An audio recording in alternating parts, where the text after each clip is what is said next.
Hey YouTube, Saint Frank here. Sorry about that. Right when we were having all this fun in Hobby Talk, episode 2, the camera malfunctioned. So let's continue on. We're listening to these action figures. This is the Queen Amidala. The root system has been invaded by the droid armies of the trade. I stand before you to resolve this attack on our sovereignty now. I suggest new leadership is needed. Yeah, so it sounds slightly like Amidala. Let's try little Anakin here.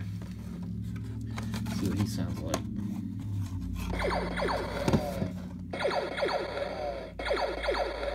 I know we're in trouble. Just hang on.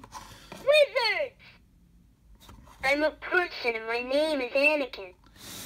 Yeah, it sounds very slightly like Anakin. Definitely sounds like the right age of Anakin. Let's try C.O. Bibble.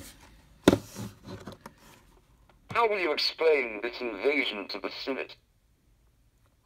This invasion will gain you nothing. A communications disruption can mean only one thing: invasion. That was another interesting thing I never knew in Star Wars, that if you have a holographic communication and it gets interfered, you get interference, it can only mean one thing: invasion. Okay, let's see. Put some of these. Oh, let's see what old Jar Jar sounds like. These are called Jar Jar Boost. Dungeons no letting outsiders. What? You think I've done that? That actually sounds like Ahmed Best, so they may have actually gotten Ahmed Best to do these little voices for the chip there on that. So very cool. Alright, so those are the figures. Oh, let's try Boss Nass. He had an interesting accent as well. You said you liked another. You said you're thinking you secreted in the Gungans? Maybe we should be friends. Okay, the Gungans actually sound pretty close to what they do in the movie. Alright, so all of these have those little chips in them, and they actually came out with figures after that, like I think from some of the original trilogy, that you could use this contraption with that made the figures talk. Very cool invention. I'm glad that I still have this, and I thought it'd be cool to share since this is like 20-some years old, and you might not have ever been able to hear those. I don't even know if you can get hold of those. Probably get them on eBay. Let's go ahead and look at some of the autographs. So this is one of the handmaidens of Padme. Candace Orwell as Yanni. We got, of course, Captain Panaka. I really like this one. I picked this up. My work gave me an Amazon gift card, and I went on Amazon and picked this out because I didn't have his autograph. Captain Panaka, Hugh Corshi, and this is really cool because it's out of 5, and it's on card auto from High Tech. We got another one of the handmaidens, Rabe, Christina de Silva. There's C.O. Bibble, Oliver Ford Davies. Got Newt Gunray, Silas Carson. This is the guy that was so squeamish about dealing with the Jedi. Jerome Blake as Rune Hako. We got Aura Singh. That's Michonne Barragon. Michonne Bognone or something. I don't know. Anyway, she was in the pod racer sequence. She was just a bystander.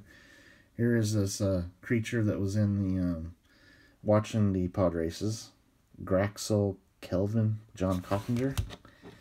This is one of Anakin's little buddies, Oliver Walpole as Seek. Of course, this was the antagonist of the pod race. We got Sebulba. This is a pretty cool auto. I'm very pleased with this one. And these are really cool. These are from the Chrome Legacy set. Really cool. Lewis McLeod as Sebulba. And we got Watto, because of course Watto, he owns Anakin and Anakin's mother, Shmi. And that was another thing that happened in the movie is Qui-Gon made wagers with Watto to free Anakin, but he did not free the mom, which makes sense because the Jedi's, when they would take the younglings to train them as Padawans, they didn't take the parents, they just took the children. And we got John Coppinger. This is one of the senators, a Wookiee senator. There's another senator, Axmo. That's Mark Silk. Now we have some of the Jedi Council members. We got those. This was one of the cool things in the show, is seeing all these Jedi Masters at the Jedi Council and stuff. Really cool to see some other Jedis, because we hadn't seen any besides the original ones. So we got Jerome Blake playing Oppo Rancis. I actually have an Evan Peel, Michaela Cottrell. We've got Yaddle. That's Phil Eason, another one of the Yoda species. And could this possibly be the mother of Grogu? I'm kind of wondering about that, because the age would be about right. You have Yaddle and you have Yoda. Could have been their kid. You got Ray Park as Darth Maul. This is from Masterwork. Really cool card there. We've got Ahmed Best. This is a wood auto. That's Jar Jar, who we just heard from there. 4 out of 10 wood Ahmed Best auto from Masterwork. And my greatest episode 1 piece of memorabilia of all of it. This awesome 1 of 1 Sith Red. If you can see that red on there. Ian McDermott and Ray Park as Darth Sidious and Darth Maul. 1 of 1. This is one of my favorite cards in my entire collection. And these are on-card autos right there. Okay, so here's some of the sketch cards. We got Aura Singh. That's by Marlo Agnus. This is my oldest sketch card in my entire collection, and it's my only one of Queen Amidala, like in one of her costumes there. Pretty cool. And this is one of the very first sketch cards that came out. John P. Wales. Got Anakin in his pod racer. Pretty cool. That one is by Marsha Parkins. You've got this really neat one, like a shot from the movie there. Anakin in his pod racer. I really like this sketch card. Very cool. That is by Greg Mitchell. And this is my only Jar Jar sketch that I have. And it's pretty cool. A little bit rough, but you can definitely tell it's Jar Jar.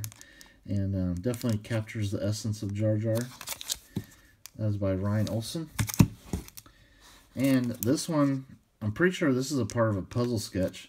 Because if you'll notice there, you have Darth Maul. This is the scene in Tatooine when he confronts Qui-Gon. You can see there's Qui-Gon's lightsaber. So I'm guessing there's another piece here with Qui-Gon. I'd love to track that down. It's by Darren Pepe. 18. I thought that said 1 of 2. It's just, I have to see if there's a Qui-Gon half of that. And a very cool Qui-Gon sketch. The Jedi Master. Phil Hassaway. This one's very nice. Watto sketch. Really detailed. It's a painting, actually. And very nicely done there by Ashley Marsh. That's my only Ashley Marsh sketch. This one's really cool. Darth Maul. Chris K. This was a great villain, too. So, there's a lot of really cool things about Episode 1. But I think what held it back was there was just so much anticipation for it. It just couldn't live up to what people wanted from the movie. You know what I mean? This is an unbelievable sketch of Qui-Gon. one of the most detailed portrait sketches I have. Unbelievable. And that is by Angel S. Aviles. Okay, so hope you enjoyed this. I will give my grade on episode 1. When it first came out, I like to grade a movie review out of 5 stars. So when it first came out and you were feeling that Star Wars buzz, and yeah, you were disappointed, but you still, it's Star Wars, I was feeling like it was a 3-star movie. And then over time, as you let the movie settle in and you get used to it, you let it sink in and digest it, it dropped down to 2 stars. It was kind of disappointing overall. And for many years, people really didn't like the prequels. But over time, the prequels have actually held up very well. Like, when I just watched it I think I watched it just like this past week. I actually enjoyed watching it. Wasn't bored or anything. I enjoyed it. Because there's so many really good parts of it. I mean, the arch of Palpatine, the way he gains power. Like, okay, so I did take a date as a young man to episode 1. It was my first date with this young lady, and she actually never saw any Star Wars, and we went to go see episode 1, and she liked it because of Palpatine's maneuverings. She enjoyed that aspect of the movie, and I agree. That is very cool how Palpatine was maneuvering things to gain more power.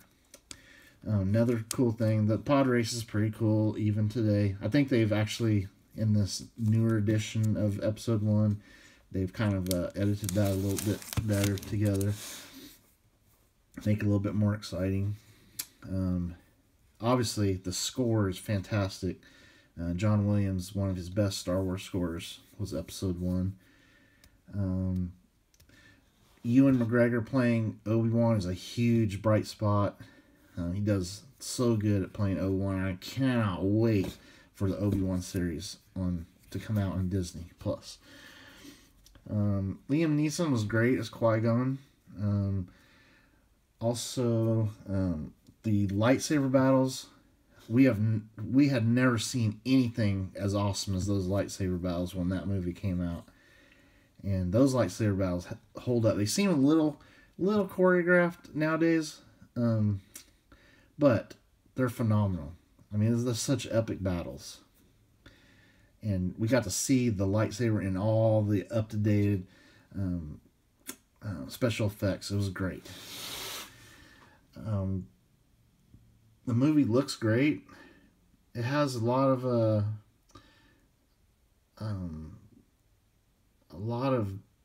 older CGI, but the CGI has held up. They made a huge improvement by doing the CGI Yoda, because the original Yoda was very disturbing looking, just didn't look right. It didn't feel like Yoda. It sounded like him, but it didn't look like him. So the CGI Yoda works much better. The things I didn't like about the movie, I